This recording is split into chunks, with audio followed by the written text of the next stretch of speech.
Hello everybody, my name is David. How are all of you today? I hope everybody's feeling a little better and growing and healing from this traumas that we are in. For those of you who are just joining me today, welcome. Welcome to the channel. Thank you for watching. If you think this video has benefited you somehow or could benefit other people, do you think that you could go down to the subscribe button, hit that subscribe button, go down in the comment section, comment, tell us where you are, tell us your location, say hello, and vote. And you can put this in a playlist and give this video to people and put it in forums and groups, stuff like that. Really helps. Thank you very, very much. But welcome, new subscribers, everybody. Thank you for joining us. This is a question answer video I do every single Monday. I'm helping people recover, heal, and grow from abusive relationships and all kinds of different trauma, work-related trauma, things like this.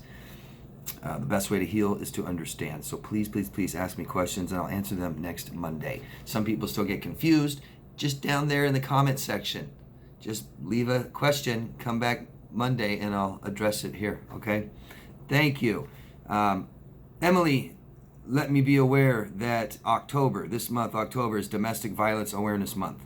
Pretty serious stuff for anybody who's ever been a victim of domestic violence, which I have, and I'm just saying that to help other men admit that they have been too.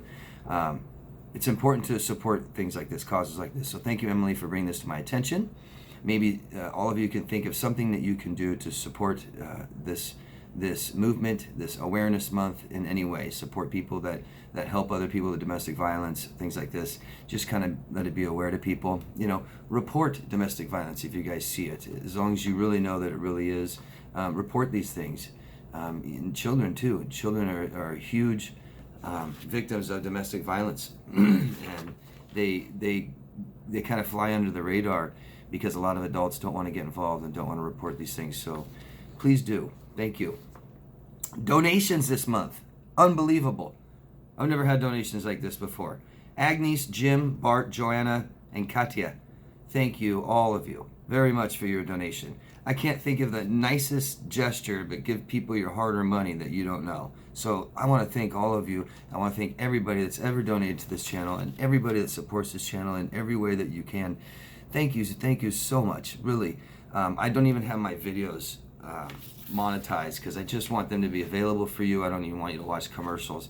For you guys to give me donations anyways, it's just really, really neat. It really helps me want to just keep doing this. I'm doing something right? So thank you all of you very, very much. It's just so kind of you. Thank you. Whatever your intentions were for these, I know which were good. Please know that this keeps me doing what I'm doing, if that's what you're trying to do, I'm guessing. So thank you very, very much, all of you. Before we get started, again, I'm answering people's questions. Ask me anything you want, okay? Down in the comment section. I'll answer it next week. And all I'm asking is just give us your locations. Be general. Tell us where you are at. Something I like to do every week is recommend something to you guys that'll help with recovering from trauma. So I'm just going to recommend my own video I did last week. Finding yourself again after narcissistic abuse. For all of you who dated a narcissist long enough, who lived with a narcissist, married narcissists, had children, we have to lose ourselves. They don't allow yourself in here to be involved in that relationship. They don't care who you are. They don't want to hear it. They tell you you're complaining, you're overly sensitive, you're too emotional, you overreact, blah, blah, blah. That's you, trying to be you, having a self in that relationship. So we all had to lose ourselves, a sense of who we are, right? We had to compromise the things that we value, the morals that we value. We had to shut off our feelings, right? We had to go without what we needed and wanted, no reciprocation. So it's crucial. Somebody asked me a couple weeks ago, David, what's the number one thing that you can say is the most important after abuse? You know, besides stop the abuse, right? This is after. Finding ourselves again, right? Maybe finding ourselves for the first time. So I made a two-part video where I really dive into a little bit of having more self-awareness and raising our self-worth again. And then the part two is a questionnaire I made up, 40 questions to help you guys start being in touch with yourself more. So I really recommend it for all of you watching these videos. Give it a shot, give it a try. The 40 questions shouldn't take that long, okay? And you are worth it, right? Okay, so, yep, besides giving your locations, please, when you ask questions, let's get started. Hannah, from Ontario, California. Hello, Hannah. I love this video. Oh, and thank you, Hannah. But I had to go back 2 weeks to get some questions. I just went back there and I saw there's more questions on there, like recent ones from a day ago. Please go on the very last Q&A videos I do. Okay, there's usually 2 or 3 parts, but I don't go back 2 weeks, 3 weeks, 4 weeks, 5. I mean, I see people months ago ask me questions. There's just not. I have over 600 videos. I'm going to miss your question unless it's on the very last Q&A, okay? I get a lot of people telling me, oh, I asked a question on an older video, David, go find it. It's like, damn. And I even go find it. I go, it's not there ever. It's just like, man, just ask me again. Just ask me again. Anybody that feels like I missed your question or feel that I didn't understand it correctly or you don't understand my answer or I'm just way off or I forgot it, please just keep asking me again. It doesn't matter. Ask me the same questions over and over again because all of us need to hear this information and be reminded of it, okay? Thank you. So, Hannah, 22 years old, don't really have family or friends to talk about this, but I had a trauma bond with my ex-boyfriend of 2 years. I left him in March this year. He was mentally and physically abusive. I'm sorry.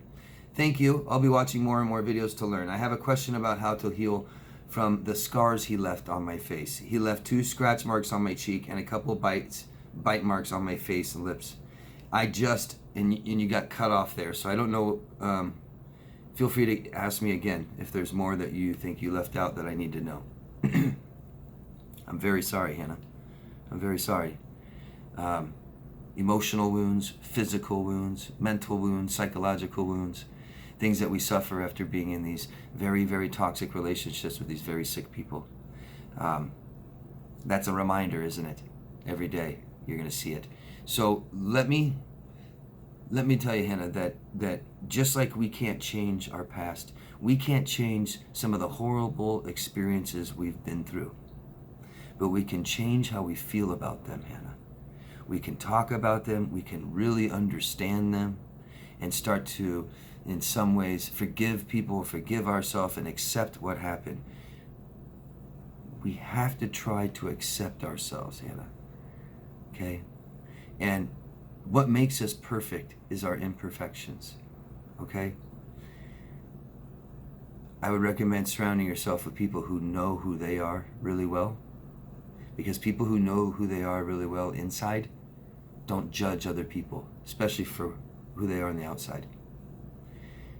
Your scars are not you on your face. Your body is not you, Anna. You're in here somewhere, okay? You're in there. And the sooner that you begin to accept your thoughts and your feelings and the experiences, the sooner you'll start to accept your scars on your face. This is about healing about our past. Healing.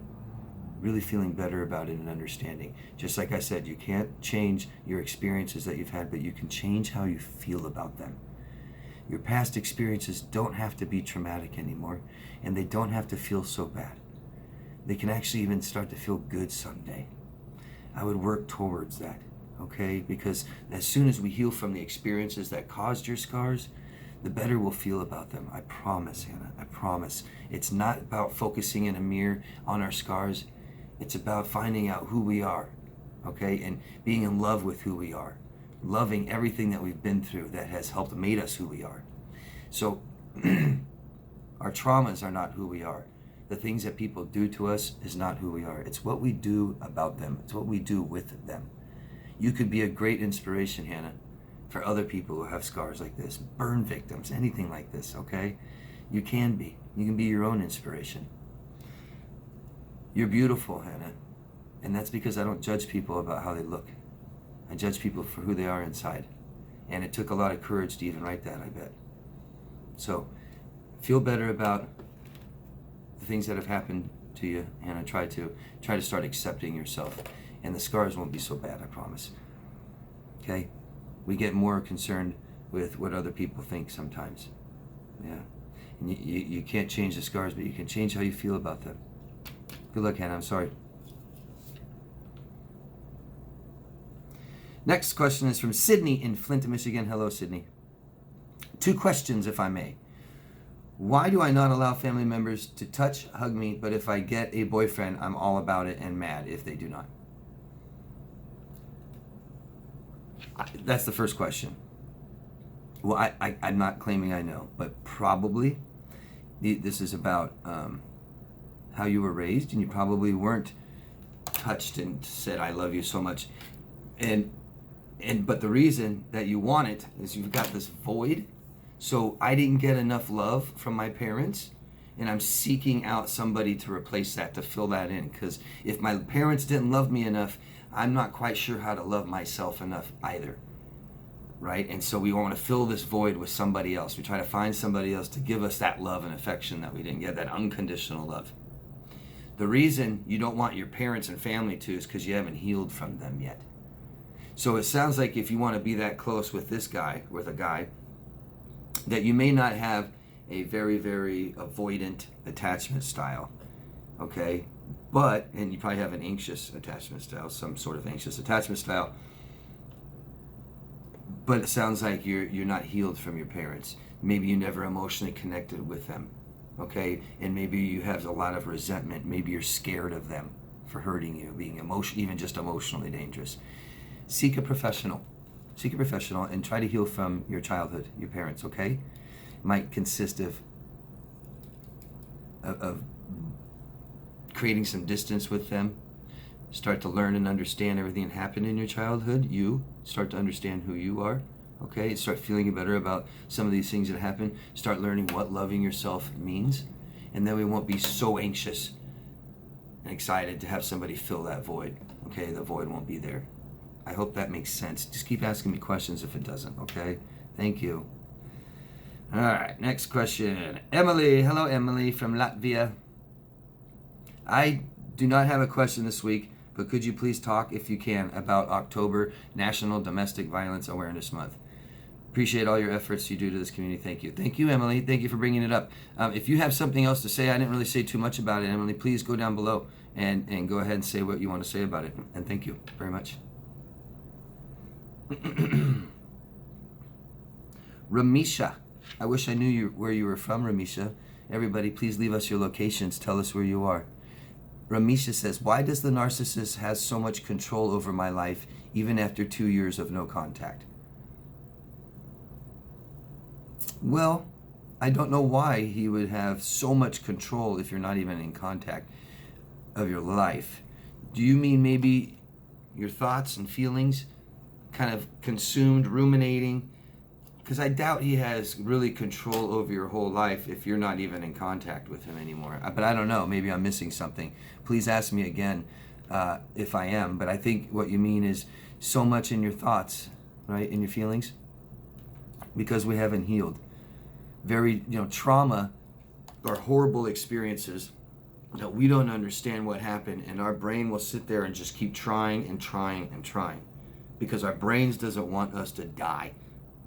It's to keep us alive. Things that were very traumatic, scary, things like this, your brain wants to know what happened, where the fear is exactly. Where do what am I scared of? What I need to stay away from?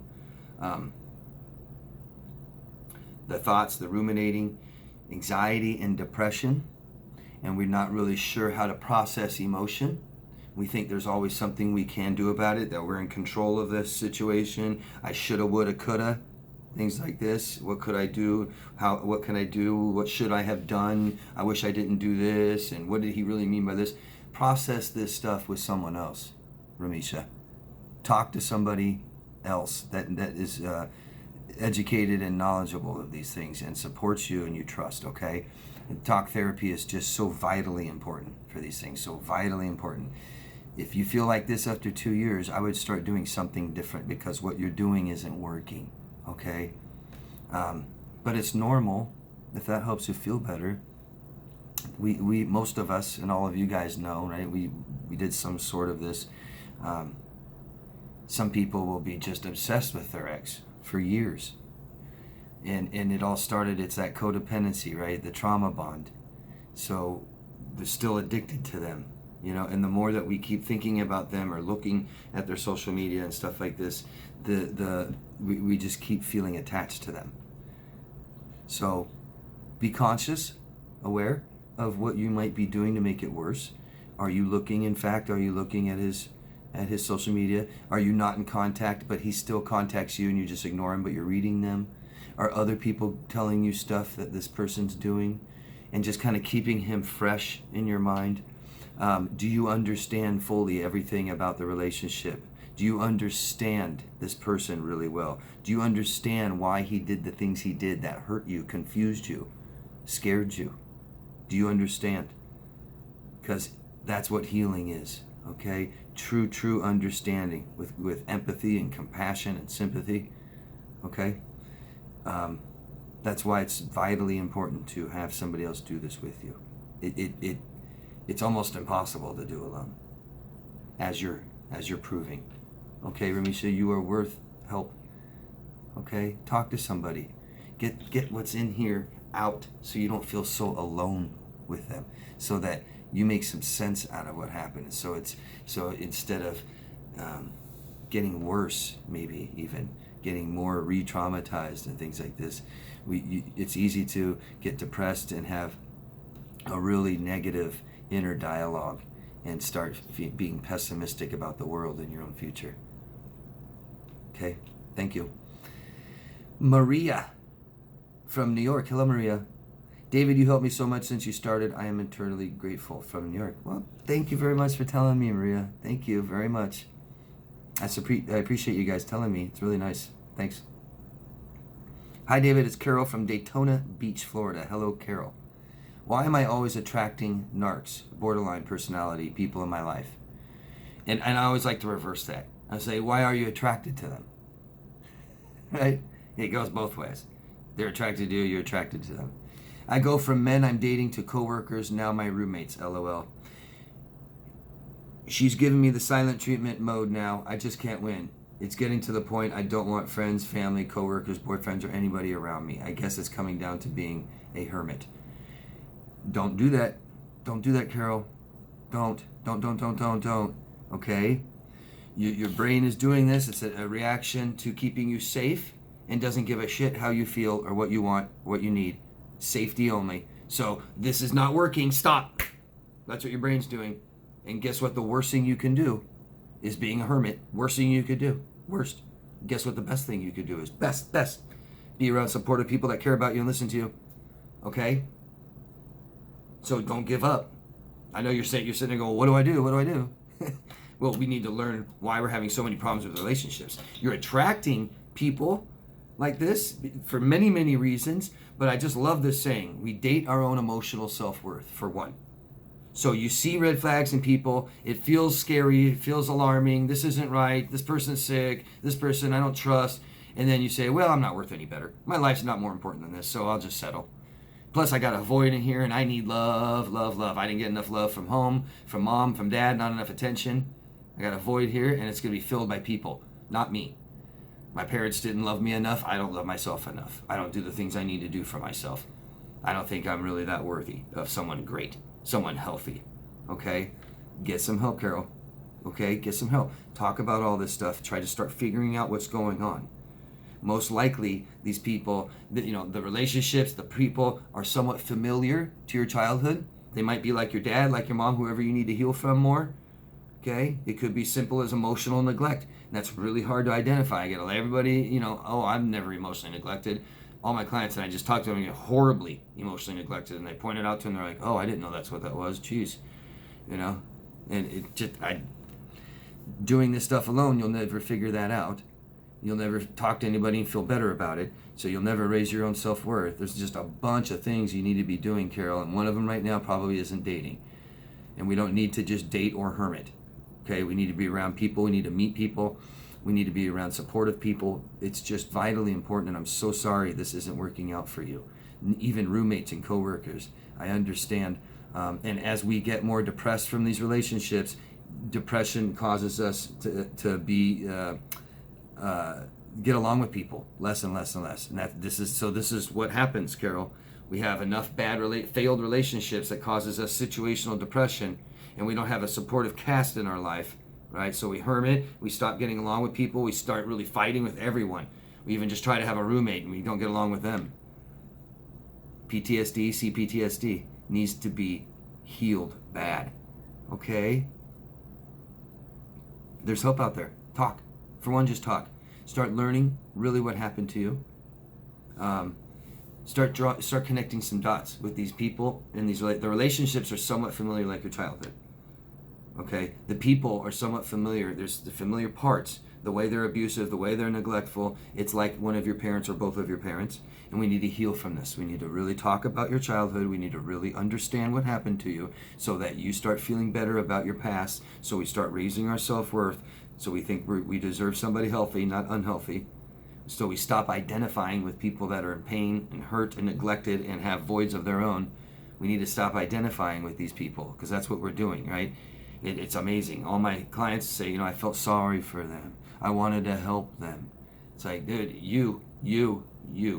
Feel sorry for yourself and help yourself. Okay?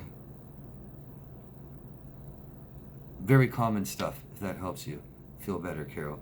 But it doesn't make it go away. We got to fix this stuff. And we have to have relationships with people. Don't give up on that, please. Please. You can hire professionals. They stay in your life no matter what. But it's some of the best support you could get. Really. Okay? You're worth it. Please keep asking me questions. Thank you. Oh, I got to stop the video here. I'll see you guys in part 2. Love yourself first. Bye.